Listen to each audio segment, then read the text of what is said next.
شروع اللہ کے نام سے جو بڑا مہربان اور بہت بہت رحم کرنے والا ہے۔ اللہ بڑی برکت والا ہے جس کے ہاتھ میں تمام راجیہ ستا ہے اور وہ ہر چیز پر قدرت رکھتا ہے۔ جس نے موت اور زندگی کو پیدا کیا تاکہ تمہاری پریکشا لے کہ تم میں سے کس کے کام اچھے ہیں، اور وہ بڑا غالب معاف کرنے والا ہے۔ جس نے اوپر نیچے 7 آسمان بنائے، رحمان کی کوئی بنائی ہوئی چیز میں تم کوئی نقص نہ پاؤ گے۔ نگاہ دوڑا کر دیکھو، کیا تمہیں کوئی دہار نظر آتی ہے؟ پھر دوبارہ نگاہ ڈالو، تمہاری نگاہ ناکام ہو کر تھکی ہوئی تمہاری طرف لوٹ آئے گی۔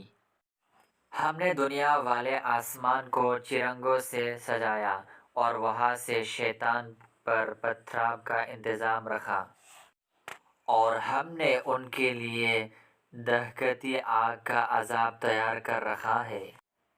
اور جس کسی نے بھی اپنے رب کا انکار کیا ان کے لیے جہنم کا عذاب ہے، اور یہ بڑی بھیانک جگہ ہے۔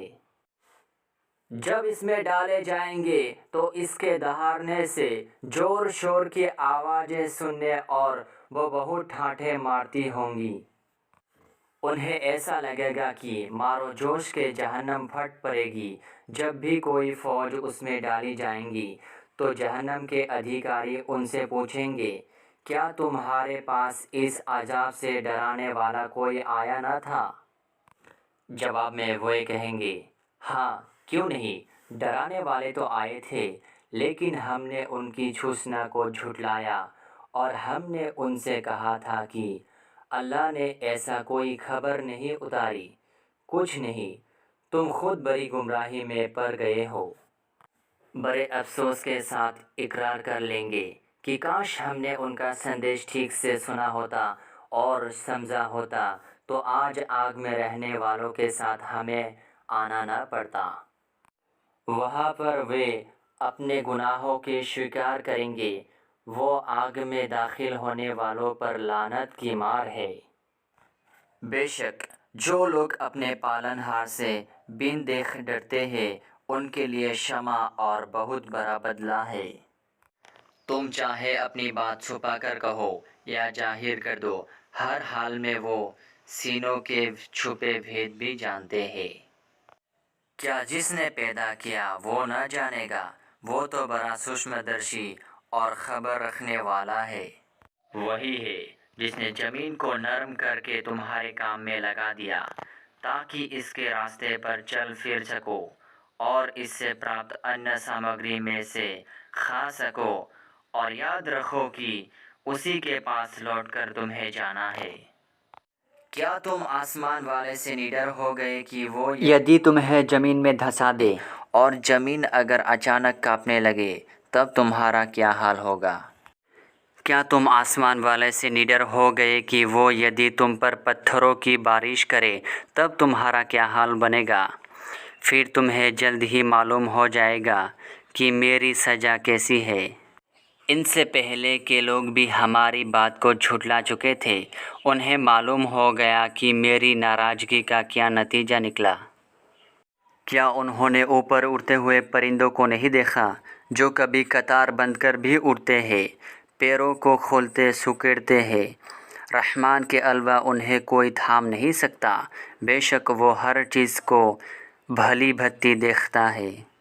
بھلا تمہارے پاس کون سا لشکر ہے جو رحمان کے مقابلے میں تمہاری مدد کر سکے؟ ایسا کوئی لشکر نہیں ہے، کافروں کو صرف دھوکہ ہی دھوکہ ہے۔ اگر اللہ تمہاری روزی بند کر دے تو وہ کون ہے جو تم لوگوں کو کھانا پینا دے گا؟ بلکہ یہ لوگ نفرت اور بیروت میں اڑے بیٹھے ہیں۔ بھلا بتاؤ کہ ایک منوشیہ جو اپنے منہ کے بل اوندھا چلتا ہے، اس کی راہ ٹھیک ہے یا اس کی جو سیدھی راستے پر چلا جا رہا ہے؟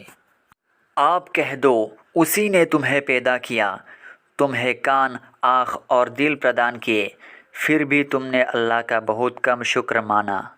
کہہ دو، وہی ہے جس نے تمہیں زمین میں پھیلا دیا اور ایک دن اس کے پاس اکٹھا کر کے لائے جاؤ گے۔ تب کہتے ہیں اگر تم سچے ہو تو یہ وعدہ کب پورا ہوگا؟ آپ کہہ دو کب پورا ہوگا اس کا علم صرف اللہ کو ہے، میں تو صرف تمہیں صاف صاف اطلاع دینے والا ہوں۔ جب اسے وہ قریب آتا دیکھ لیں گے تو کافروں کے چہرے بگڑ جائیں گے اور کہا جائے گا کہ لو جس کے تمہیں بری طلب تھی وہ دن آخر تم پر آ گیا۔ آپ کہہ دو کہ اچھا اس پر بچار کرو کہ اگر اللہ مجھے اور میرے ساتھیوں کو نشٹ کر دے یا ہم پر رحم کرے، لیکن یہ تو بتاؤ کہ کافروں پر دکھ دینے والا عذاب آ پڑا تو اسے سہارا دینے کون آ سکتا ہے؟ آپ کہہ دو کہ وہی رحمان ہے جس پر ہم نے ایمان لائے ہے اور اسی پر ہم نے بھروسہ کر لیا ہے، اور بہت جلد تمہیں معلوم ہو جائے گا کہ کھلی ہوئی گمراہی میں کون تھا۔ آپ کہہ دو کہ بھلا بتاؤ کہ تمہاری پانی صبح ہوتے ہی سوکھ جائے تو وہ کون ہے جو تمہیں صاف ستھرا پانی لا کر دے سکتا ہے؟